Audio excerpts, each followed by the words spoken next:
barrel bombs.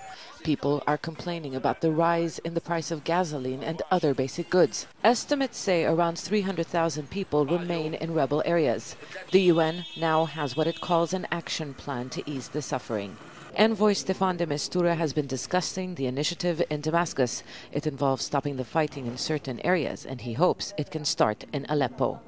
The Security Council resolutions are requesting, in fact, the stoppage of certain activities which are related to the conflict. And Aleppo could be a good example of seeing how this can be implemented. Aleppo is also threatened by the Islamic State in Iraq and the Levant. Mistura sees this as an opportunity, even though it would mean an unlikely alliance of the government and the rebels fighting ISIL together. The regime is advancing. Aleppo could be under siege and is about to fall, and that would be catastrophic.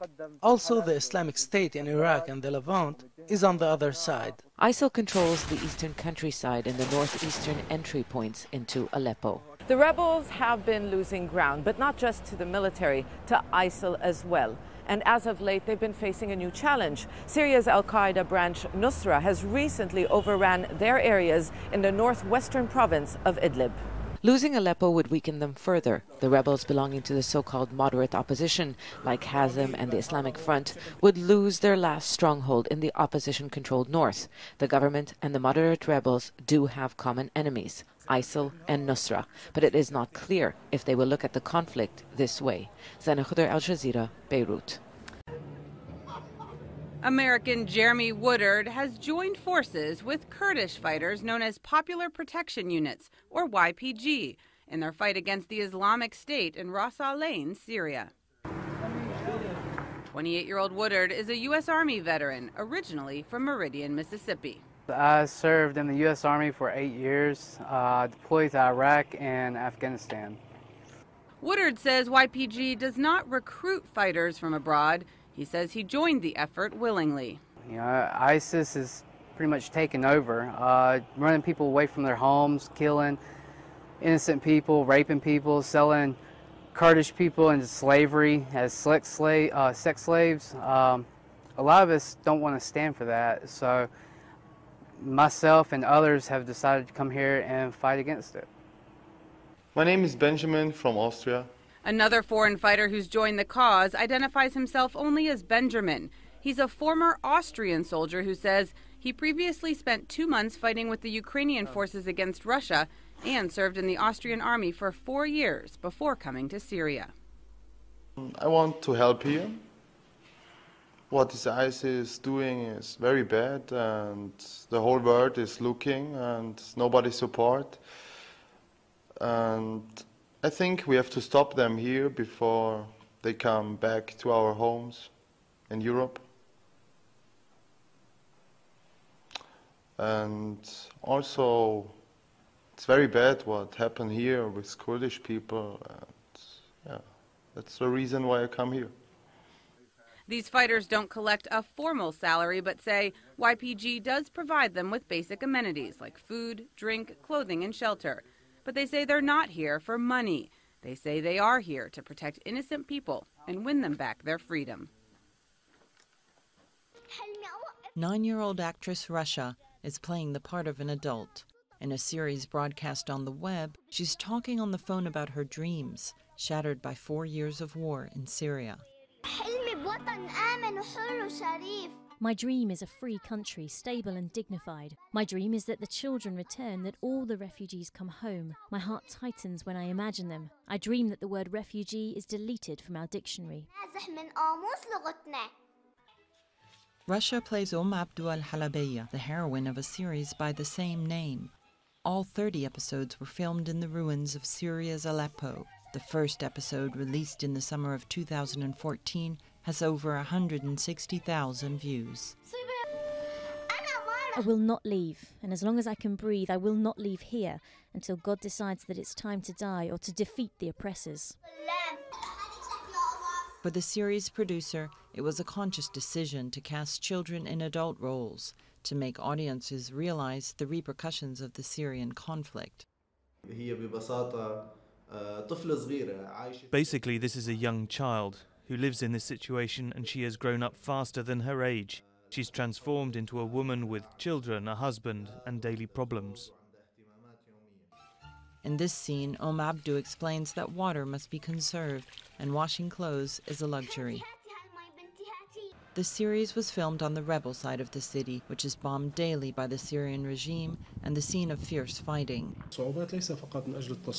It's not just difficult to film or to do this kind of work. The difficulties are in our daily lives. We are deprived of everything. There's no water, electricity, means of communication, or transport. We have none of those things. The images of a once prosperous Aleppo before the war, which are interspersed throughout the series, are a stark reminder of all that city residents have lost.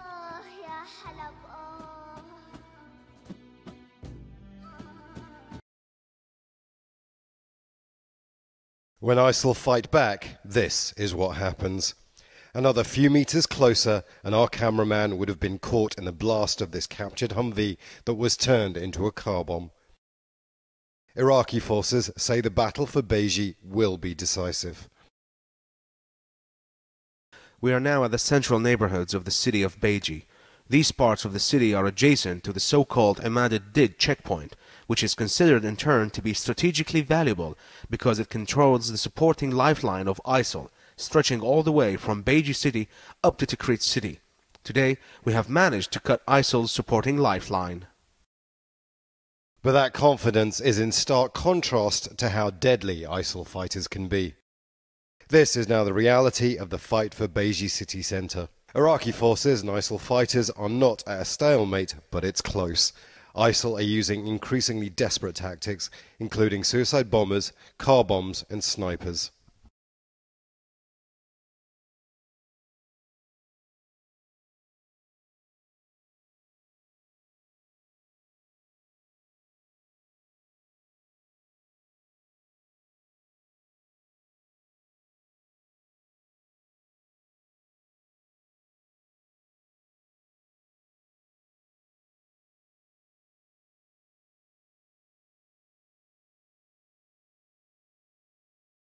Beji oil refinery is only 15 kilometers from here. The facility is partly controlled by ISIL and partly controlled by Iraqi forces, just like the city itself. Taking them both back could be the Iraqi security forces' toughest fight yet. Imran Khan, Al Jazeera, Baghdad. A hard-fought victory for Iraq in its battle against ISIS. Iraqi television reporting the key town of Baji has been retaken from the terror group. The city, some 150 miles north of Baghdad, home to the biggest oil refinery in the country. But ISIS is continuing to sell its battlefield prowess. In its latest video, ISIS shows a helicopter being shot down in Iraq and recounts the history of fighting in Kobani. Some battlefield video even shot with what appears to be helmet-mounted cameras. The 21-minute video includes graphic scenes we cannot show of ISIS killings. It's high-tech propaganda. The U.S. believes ISIS is trying to project an image of inevitable victory over the West. It comes as the first 50 U.S. troops moved into Al-Anbar province. They're spoiling for a fight with the United States because if they can deal us a blow, they think that that might break our resolve. So I expect we're going to see a lot of action up in that Anbar province. ISIS appears to be gaining support from one of Egypt's most dangerous militant groups, which has shot down Egyptian military helicopters over northern Sinai in the past. Now, the Egyptian militants pledging obedience to ISIS. The radical elements in Egypt have now aligned themselves with ISIS. ISIS is winning, at least in the eyes of young radicals all over the Middle East. The U.S. watching for signs that ISIS is moving into Egypt. We don't have an assessment of that at this point in time.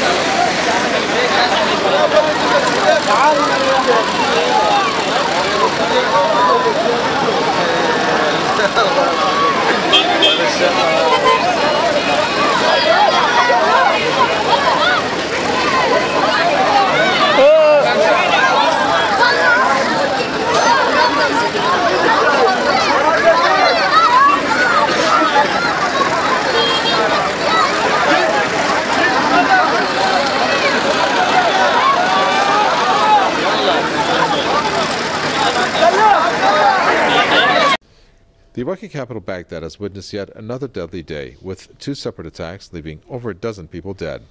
Officials say that 8 civilians were killed when a bomber detonated his car in Sha'ab neighborhood north of Baghdad. The blast also left 15 others injured.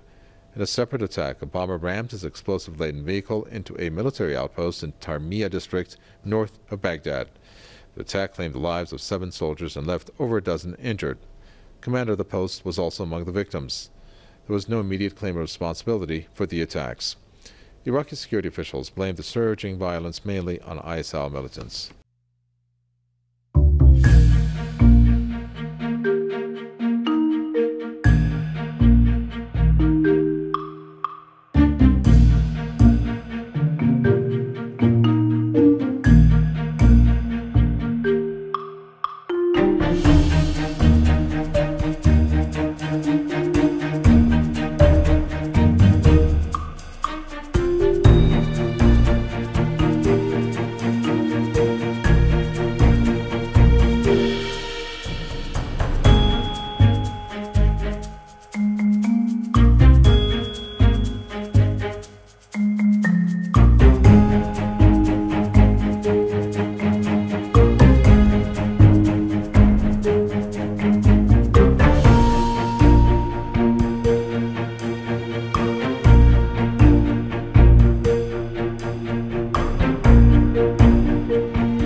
Is that a big deal if the U.S. or some other coalition aircraft, or the Iraqis for that matter, manage to injure, wound, or even kill al-Baghdadi? I think that's I've been debating this question. There have been other leaders of this group that have been killed in the past. And we saw Abu Musab al-Zarqawi, who founded the group, had a different name. He was killed. In fact, that didn't end the group. The group has got stronger since then.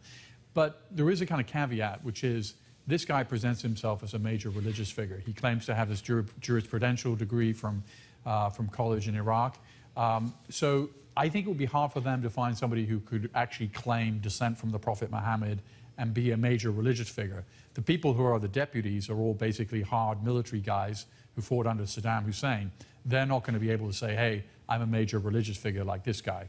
Ubay, is he a big deal, this al-Baghdadi? It's a big deal, but it's one step as part of a much longer fight. You need a network-centric strategy to dismantle ISIS. Picking apart leaders one by one will help in the short run, but in the long run, you need local community support. You need a bottom-up strategy. You need to replicate what worked before when the Islamic State of Iraq, the predecessor of ISIS, or Daesh as we call it in Arabic, grew out from. You need Sunni communities to support the United States and moderate Arab allies in this fight, and to not just take out Baghdadi, but to take out the whole network that he represents. But by and large, I don't know if you agree, Iraqi Sunnis, they don't trust the government in Baghdad. Not at all. That's why the Iraqi army, they don't trust the government at all. But I'm going to agree with Ubay. If you look back at what the U.S. military did in the 07-08 period, when they basically